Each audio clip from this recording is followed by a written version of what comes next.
investigated by the gallerist and publisher Jacques Damas. But I find this particular edition intriguing because it is the only one that is dedicated to a single poet, and because it returns to Delaunay-Terk's early works. In 1912 and 13, Delaunay-Terk produced a series of handmade book covers, collages of paper, fabric, and sometimes leather. They are largely abstract, though occasional glimpses of figuration appear, and on at least one occasion, a decorative title can be seen. They are truly mixed media. Sometimes painted paper is placed on leather. Other times fabric is applied to board with or in place of colored art paper. It's worth noting that while Delaunay-Terk repeatedly mentions the origins of the fabrics she used at this moment, she talks about them being remnants from her husband's tailor, she isn't explicit about where these colored papers were acquired. However, the idea that either paper or fabric were scraps is undermined by the extent of her production. These pieces were, as we shall see, part of a larger campaign of covering that marked the period in which Delaunay-Terk developed her signature style. But there is another bit of paper that supports all of these materials, the paper of the text. Indeed, the question of what was written on that paper and why Delaunay-Terk chose to cover it has been largely ignored in the scholarship. While the chronology of these pieces is difficult to establish, in part because they have been dismissed as decorative, craft, or preparatory, a cover for a 1909 printing of Rimbaud's Oeuvre is among the early examples, and it stands out as, to my knowledge, the only book Delaunay-Terk covered that was written by someone the artist didn't know personally. While I will suggest that all of the book covers offer insights into the artist's anti-autonomous technique, the Rimbaudian presence, helps to open this practice of chromatic enveloping to language and theory. What has been called the myth of Rimbaud is actually a series of legends based on a combination of intriguing biographical fragments and innovative techniques that, unlike Mallarmé's, are easily elided with expression. To review the personal narrative that has intrigued so many, a prize-winning provincial schoolboy runs away multiple times in order, he says in oft-quoted letters, to become a poet. He and the older writer Paul Verlaine have an affair, explore various other forms of intoxication, engage in impoverished travel, and end their relationship with a gunshot. Shortly thereafter, at the beginning of his 20s, Rimbaud abandons writing, devoting himself first to learning languages, then to colonialist and commercial endeavors in Africa. Returning to France at the end of his life, which is to say his 37th year, he, perhaps ironically, finds religion before passing away. Here, in the realm of the proper name, the meaning of Rimbaud is hotly debated. Rebel, martyr to art, adventurer dedicated to experience, good Catholic, gay icon, proto-punk, all have their disciples. And passages from the poems are found to bolster these identity claims, often motivated by a desire to identify with the poet. Yet the very openness of the oeuvre to these multiple and conflicting self hints at Rimbaud's poetic strategies. The lyric I is so often repeated in his writing, but unless there is strenuous work by the reader, each instance is different, and they often assert identities obviously foreign to Rimbaud. The famous letter to the seer and its companion, which you see here, both include the grammatically awkward je hais un autre. While the fragment pleads for interpretation, I is an other immediately undermines rigidly defined and delimited notions of identity. I and other are placed in intimate but unstable relation, while being is distanced from the subject and rendered audibly close to conjunction, by which I mean the a is and a and sound identical in this formulation. At least in the Illuminations, a highly visual text that Verlaine likened to medieval illuminated manuscripts, the poet offers an abundance of identification, again and again using that je to enter into a description of the other. For example, I am the saint in prayer on the terrace, like the peaceful animals that graze as far as the Sea of Palestine. I am the scholar in his armchair. Branches and rain beat against the literary window. I am the wanderer along the main road running through the dwarfish woods. The noise of the sluices drowns my footsteps. For a long time, I can see the sad golden wash, the sunset. I might be the child abandoned on the wharf setting out for the high seas, or the farmhand following the path whose top reaches the sky. Where Rimbaud's Season in Hell narrates the tortures and failures of attempting to inhabit a consistent avant-garde artistic persona, as Clive Scott points out, quote, "The Illuminations provide a way out of this impasse. Being at odds with oneself might resolve itself into a fruitful diversity, into a cross-categorical and cross-generic nomadism, a condition in which different states of consciousness might not, after all, be reciprocally disqualifying," end quote. The technical mechanism for this multitudinous self involves speaking from the first person, the is, while offering a juxtaposition, either within the text, as we saw above, or between the text and what is known about its author, the and. For Carrie Noland, this is emblematic of Rimbaud's use of the lyric or confessional mode to address the social construction of identity under capitalism, while Leo Bersani finds in it an attempt to give voice to a desire that is not Oedipally controlled and thus capable of metamorphosis. Both Blaise Cendrars and Guillaume Apollinaire, the poets with whom Delaunay-Terk was closest at this moment, cite Rimbaud as a source for their own experiments with, and bear with me here, speaking through, well, that's not quite it. Speaking with, no, it's not a conversation.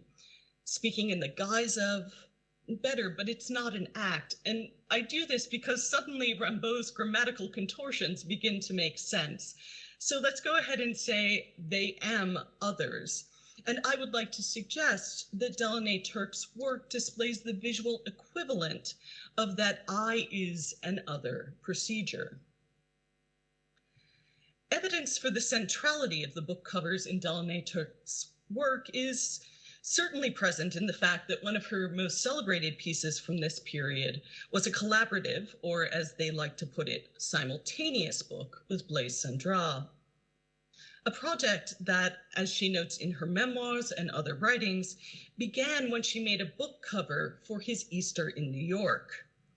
While I would draw your attention to the way the work functions as an is and connection between Delaunay-Terk's I and Cendrars' other, as well as the identity, contrast, and physical connection displayed on the page of the prose, this moment can all too easily become submerged into the biographical narrative of the erotic relationship between poet and painter. A larger context for the book covers and the prose suggests a repeated technique and a more interesting role for Delaunay-Terk. A series of 1913 photographs featured the artist and the apartment she shared with her husband, the painter Robert Delaunay, and her then 3-year-old son. And here we can see the book covers given pride of place. Enrobed texts appear on the table and perhaps in the background of this image, but they are absorbed into the repeated forms of covering, the lamp, pillows, her vest, that characterize the right side of the image. Indeed, the photo is divided between a space characterized by these abstract encasements and those who observe them from a distance. And Delaunay-Terk is here acting as a kind of tour guide to the colorful realm.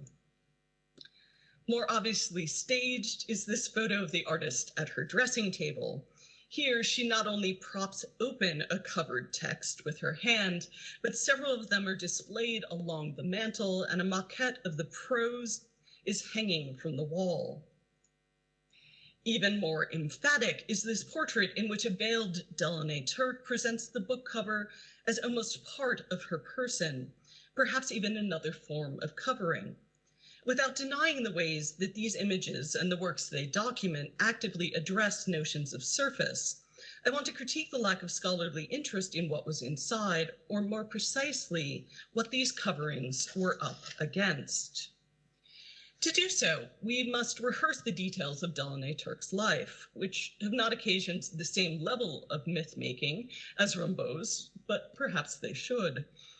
Born into poverty in Ukraine, she was raised by a wealthy uncle in St. Petersburg, where she showed an early aptitude for art and a desire for travel. She repeatedly pushed the boundaries of bourgeois propriety in order to pursue both, though Delaunay-Terk, and the latter is actually her uncle's name, was careful to maintain a good and lucrative relationship with her family. Eventually, this process resulted in her marrying the gay art dealer Wilhelm Ude in a remarkable arrangement that placed her at the heart of the Parisian avant-garde while satisfying her St. Petersburg's relatives enough to continue their stipend. It also freed the artist to pursue her at the time Fauvist paintings and her other desires. It was the latter that upended that comfortably queer artistic lifestyle. She became pregnant with Robert Delaunay's child, divorced Ude, married the painter, and was suddenly in a position of having to construct, rather than pretend to inhabit, a life as wife, mother, and homemaker. It's worth noting that her late-in-life autobiography reserves some of its most detailed descriptions for this moment, and especially the process of composing the mundane physical details of their life together. It was also at this time that a fundamental shift occurred in Delaunay-Terk's artistic production, one that I would suggest had everything to do with the reversal from fabricating a veneer of respectability for a radical life to creating a layer of avant-garde radicality on top of what was a largely traditional bourgeois feminine position. The new stylistic features, irregular geometric forms of saturated color, first appeared on a patchwork blanket made for her son, then spread over books, pillows, lamps, the artist and her friends, and the paintings of both Delaunay-Terk and Robert Delaunay. Paintings that, in Delaunay-Terk's case, often camouflage figures within the patchwork of color, prompting questions about the relationship not just between figure and ground, but individual and environment, not to mention the issue of the difficult to decipher embraces between people. These deranged, in the sense of misaligned, rearranged, and subjective visions, are not purely formal. They are certainly not just decorative, but in order to understand the technique and its implications, we need to read the text and the way these forms were folded onto particular books. Sendra's Easter in New York is a proto-beat account of his travels abroad that, like the prose of the Trans-Siberian, willfully conflates poetry and life in order to chronicle an often demoralizing search for new experiences. A crisis of faith provoked by the experience of poverty in the modern city, the chronicled night of suffering leads Sendra to, quote, stop thinking of God. It is a text that makes numerous specific references to paintings of Christ that might be summed up in the line, I saw you foreshortened in your martyrdom. If we want to read this cover as an illustration of the poem, there are hints in the distinctive metallics that are reminiscent of icons, the diagonal thrust supported by intense reds that might offer the shadow of a deposition, it is Easter after all, yielding the possibility of a cave in the darker, more retreating colors of the front cover. Yet the prospect of hidden figuration is undercut by a similar diagonal supported by red on the quilt for Charles, and the use of what Sherry Buckborough has called the kite device, a coming together of 4 triangles that can be seen throughout the Delaunay's paintings. In the context of Cubism's refusal of abstraction and the covert representation in Delaunay-Terk's paintings, these hints are both real and inconclusive.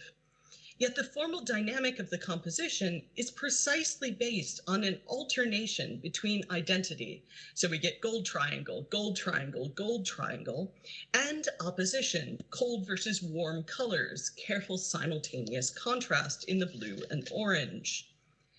Then, when we recognize the connection between this piece and Delaunay-Terk's apartment, as well as the way it functioned interpersonally to establish a relationship between the artist and Sandra, the technique extends beyond the work of art. To cover a book is to claim it, especially when that cover evokes a quilt made for one's child and the signature style that evolved from it. So these pasted bits of paper are a mark of identification with the poem. Yet what would that mean? That the Jewish-born agnostic Delaunay-Terk was losing her Catholic faith? That this bourgeois woman with a monthly stipend knew what it was like to be cold, hungry, and alone in a foreign city? Or was she suggesting an association with the unfortunate sex workers that both Eastern New York and the prose claim are the only partners for the narrator? All of these things are foreign to the domestic identity that she was working so hard to create, and thus they are literally disqualified from any unified conception of her character. However, if I is an other, then they might be part of a fragmented and multiple artistic self. That Canudo's magazine Mon Choix appears in the artist's enrobed library is not surprising, given its self-description as the organ of French artistic imperialism and its dedication to the section d'or cubist. However, the presence of Canudo's Les Transplantés shifts the tone of Delaunay-Terk's appropriation, in that this odd text questions hysteria as a scientific diagnosis by chronicling the inhabitants of an asylum. An alternative feminist statement, it was undoubtedly influenced by the writings of Canudo's then partner, Valentine de Saint-Point, who was best known as the author of the Manifesto of Futurist Women. But she was also a dancer. Her metachorie, with its veils and expressive rather than rhythmic movements, was an avant-garde performance somewhere between Loie Fuller and the Ballet Russe. It also attempted to disentangle gender and desire and to raise erotic feeling to an intellectual endeavor, a case she also made in her Manifesto of Lust, writing, quote, "We must make lust what sophisticated and intelligent people make of themselves and their own lives. We must make lust into a work of art. To pretend that one didn't know what one was doing, to feign swooning in order to carry out an act of love. This is hypocrisy, weakness, and nonsense," end quote. Delaunay-Terk's repeated public expressions of surprise at becoming pregnant smack of pretending not to know what one is doing, and dovetail with the fact that despite her many representations of dance, Delaunay-Terk did not partake. Indeed, she spent many nights watching her husband and friends dance the tango while she sat by the band. While late in life, Delaunay-Terk would frustrate feminist art historians by refusing to identify as a woman artist. She also denied typical ideas of sexual liberation. Not only did she dedicate herself to at least the appearance of heterosexual monogamy, her expressions of desire were largely lifestyle or career-focused. Thus, the fact that the dance on the cover of this book is so close to Delaunay-Terk's depictions of the tango means that the artist is incorporating into herself both the performances of a sexually liberated woman and the dance of her own partner, who was the cause of limitations to her freedom. As viewers, we are seeing both one and two dancers. Delaunay-Terk suggests that she was both partner and not. There are obviously quite a few other examples. We might think, for example, about how the debates over ownership of the term simultaneity are reconfigured on the covers she does for futurists and unimist works.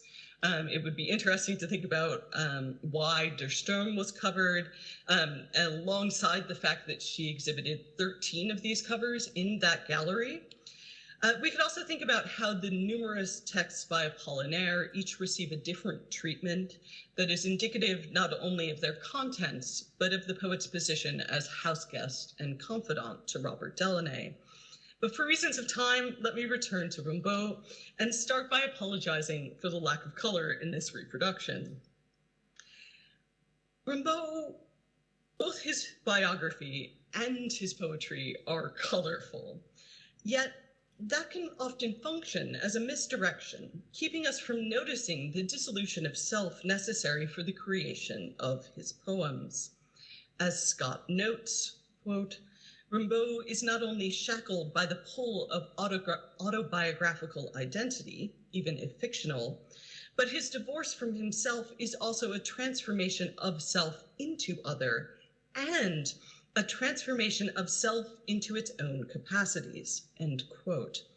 There is no unified subjectivity in Rimbaud. As Bersani puts it, the self of the Illuminations is its floating, fragmented images. The poet's identity is the multiple illustrations available in the text, but not in the new critical or modernist sense of an autonomous work of art. As Noland and Bersani each claim in their own way, because the work is both product and process of the poet manipulating the constraints on the historical individual, the self becomes depersonalized in order to become an artist. What I've been suggesting is that reconnecting the book covers to their contents allows us to see Delaunay-Terk's work from around 1913 evoking a similar kind of self. Her works are simultaneously highly personal and distanced.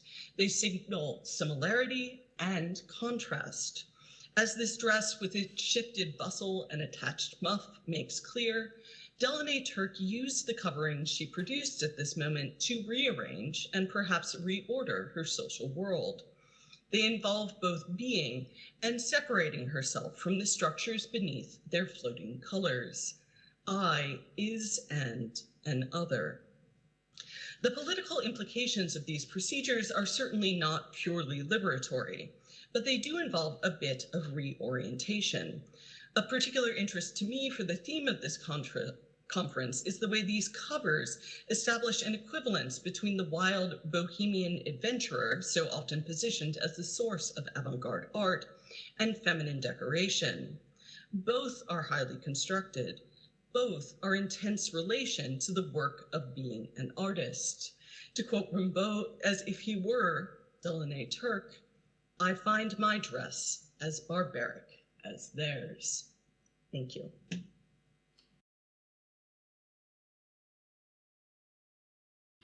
Thank you, Tara, for that wonderful presentation. It was really fascinating, and thank you everyone for attending the final panel of what I'm sure we can agree has been a wonderful conference so far. Is my PowerPoint? I don't know. There we go. Great, thank you.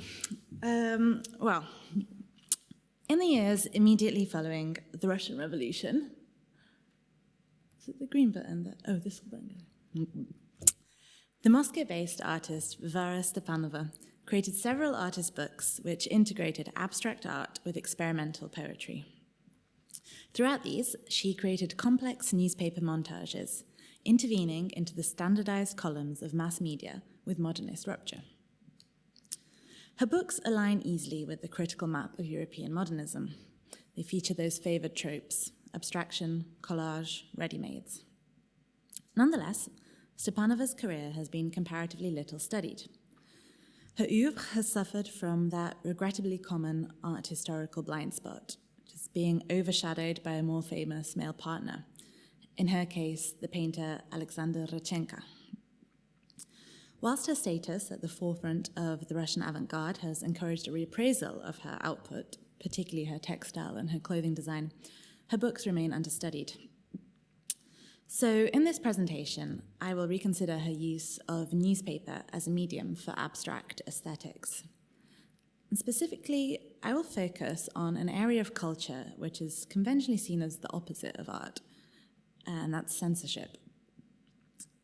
So this paper is one case study within a wider project of mine, which compares the aesthetics of redaction with the discourse of abstraction in the early 20th century. So in what follows, I'm going to begin by introducing Stepanova's books.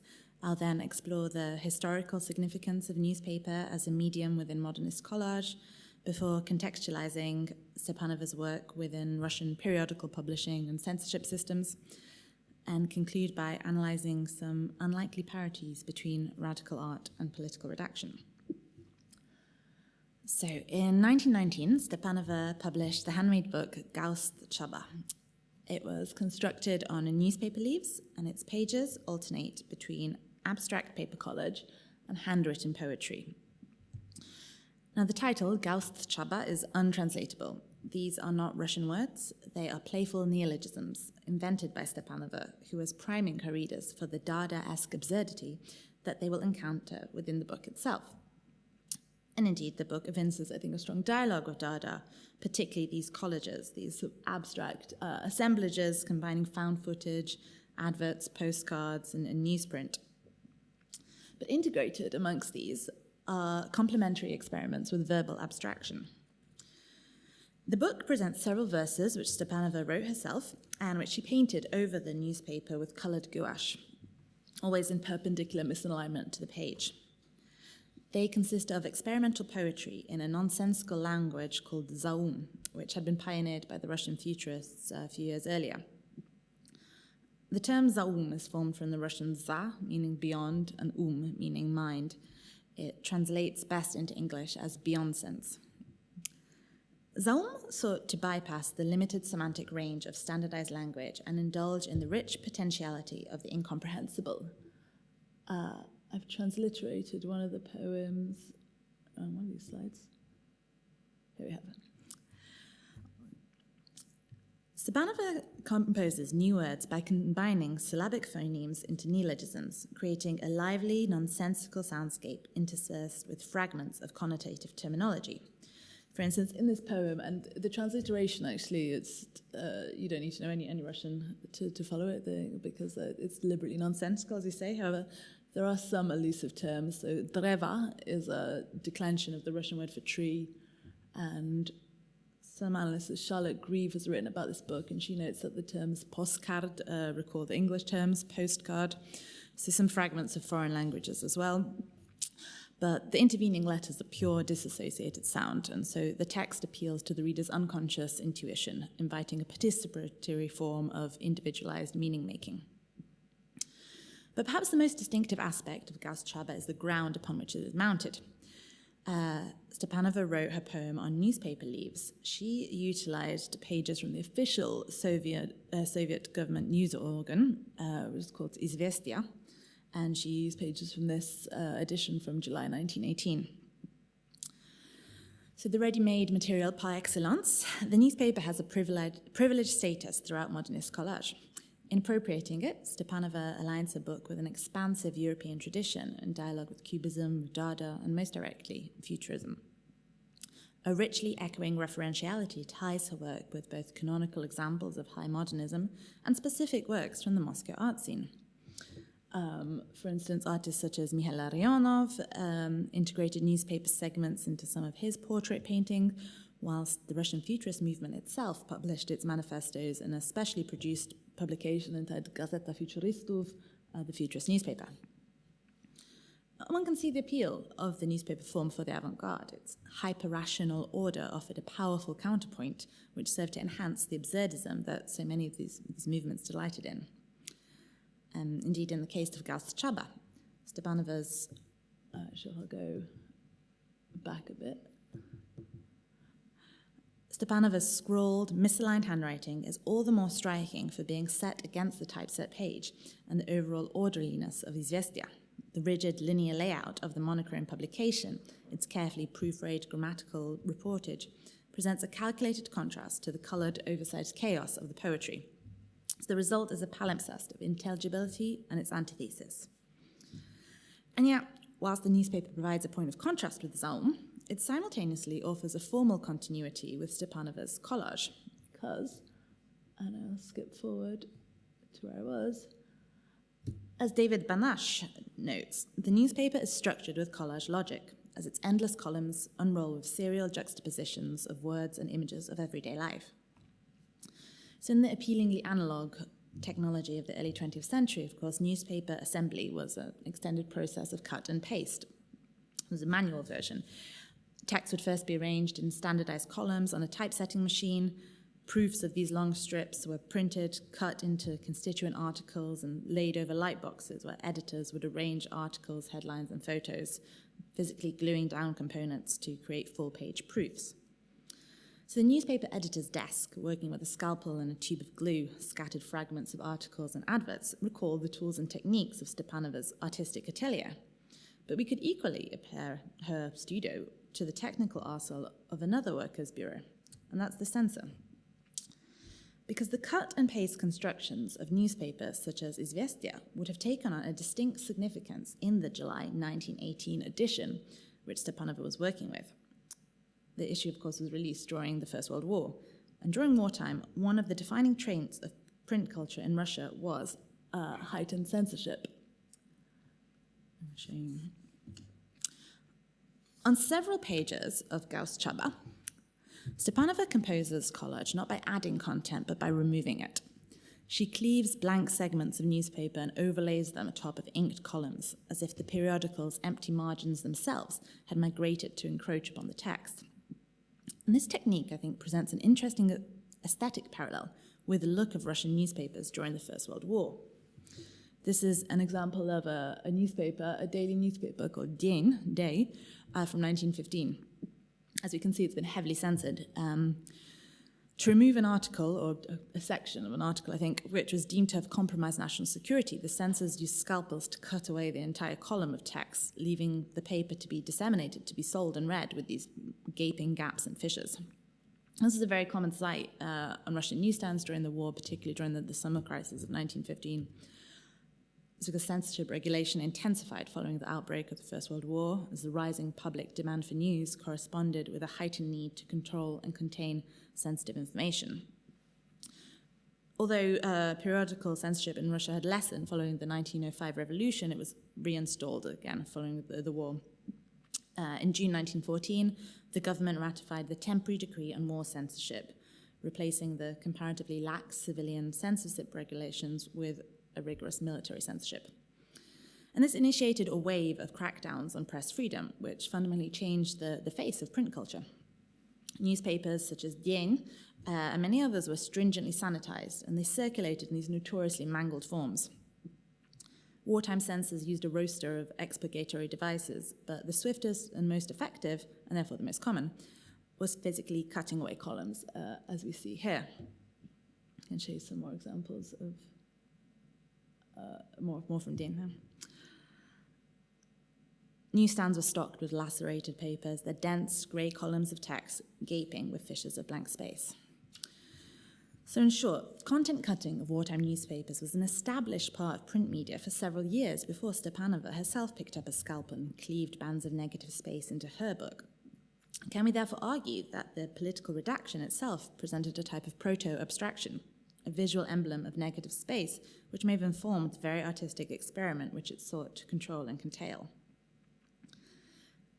And this juxtaposition may be a jarring one, because I'm comparing a work of political censorship with experimental art of the avant-garde. And we are very accustomed to interpreting institutions of modernism and censorship as antagonistic forces, where fundamentally in one corner artists and writers battle for freedom of expression, and in the other corner sterile bureaucrats try to suppress them. But scholars are increasingly challenging this, not the condemnatory characterization, but also the oversimplistic characterization of censorship as a simple top-down application of repressive power. There's a growing field of new censorship theory, which argues that rather than a simplistic dam blocking the flow of free communication, censorship was no more, no less than one force circling amongst many others in the field of cultural production. Now, of course, this comparison may seem unviable or disputable purely on the basis that Stepanova Gauss-Chaba was a hand-produced book. It was deliberately hand-produced in part so that Stepanova could print and publish it herself and avoid any external controls. And in doing so, this was consistent with the avant-garde bookmaking practice in Russia in general. The Russian avant-garde's relationship to censorship was famously combative and characterized by evasive tactics. Their publications often tried to circumvent any form of external restriction. As Nina Goryanova notes, they, quote, did not have publishers in the strict sense of the word. Most of the books were produced by the artists and poets themselves, sometimes with the modest financial support of friends who did not censor or control the work, end quote. Collaboration with underground Bolshevik presses furthered opportunities to bypass censorial protocols. And yet, whilst it's certainly true that Stepanova and her avant-garde colleagues complained about censorship and it posed a severe impediment to their work in many ways, it's also true that they lived and worked within its network, not above it and not beyond it. I think because of this, opting out of censorial control entirely was simply not feasible. It was too deeply ingrained in the habitus of cultural production. And these designs we find in Gauss Chaba, I would suggest, present one way that censorial strategies were internalized and recreated through art, suggesting a calculated mimicry, subversive mimicry on Stepanova's part. Now, my basic thesis here and what I'm presenting, the idea that abstract art was informed or inspired by aspects of everyday culture, is well established. Art historians readily acknowledge that non-representational image making originated out with the artist's studio. But the emblems of censorship are rarely, if ever, I think, cited as a reference point. And I believe this is largely because of this aforementioned assumption that its creativity and control are inherently antithetical forces.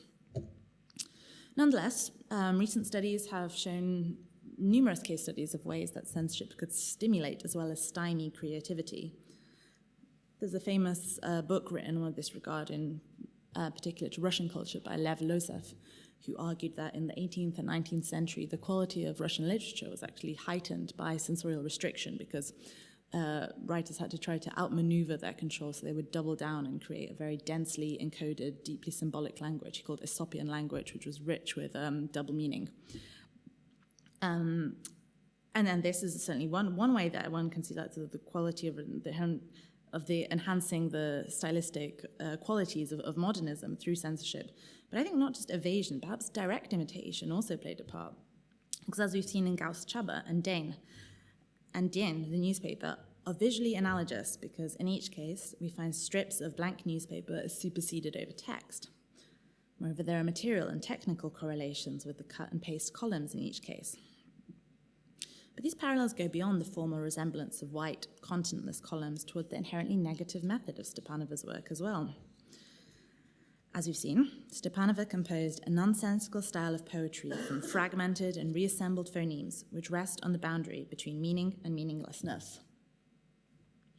Similarly, her abstract collage combines segments of identifiable imagery and readable mass media with segments of blank paper.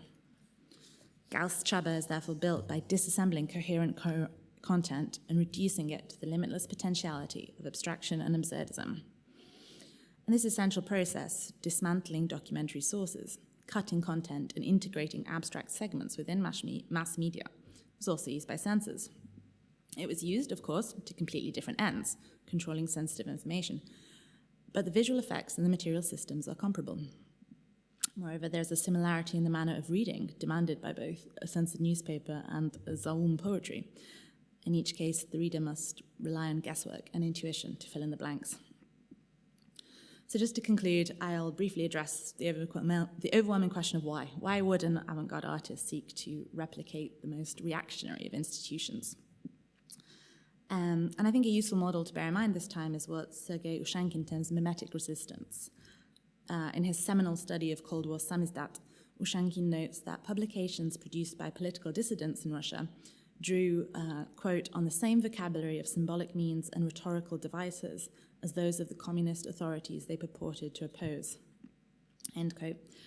He notes that as dissident voices could not exist outside of or underneath the established symbolic field of dominant discourse, they could most effectively articulate their opposition through a calculated mirroring of the very regime they resisted. And so perhaps this is what we find in Gauss Chaba, the imitative echo of an opposing authority. So I'll leave you with the idea that perhaps In replicating the forms of censorship, Stepanova understood and consciously subverted this symbolic inheritance. She was actively resistant and deliberately ironic, subverting the practice used to suppress language to further it to her own ends. But there's also a second interpretation, one which imputes less premeditation to the artist. And this would be the claim that censorial practices were so resonant, so quotidian, that they were simply inescapable, that they were an embedded part of the avant-garde's habitus. That is to say that self-expression was impossible without drawing on the legacy of the dominant literary establishment to some degree. Stepanova was condemned to operate within the cultural field which surrounded her and which gave sense to her ideas. So perhaps rather than mimetic resistance, what we're witnessing here is something more akin to mimetic perpetuation. But ultimately, I think whilst the avant-garde clearly rallied against bureaucrats and officialdom, they could not escape them. And in some senses, their attempts to recreate books by cutting content caused Stepanova to come full circle and create books whose designs mirrored that of the very ombudsman that she had tried to evade, censors themselves. Thank you.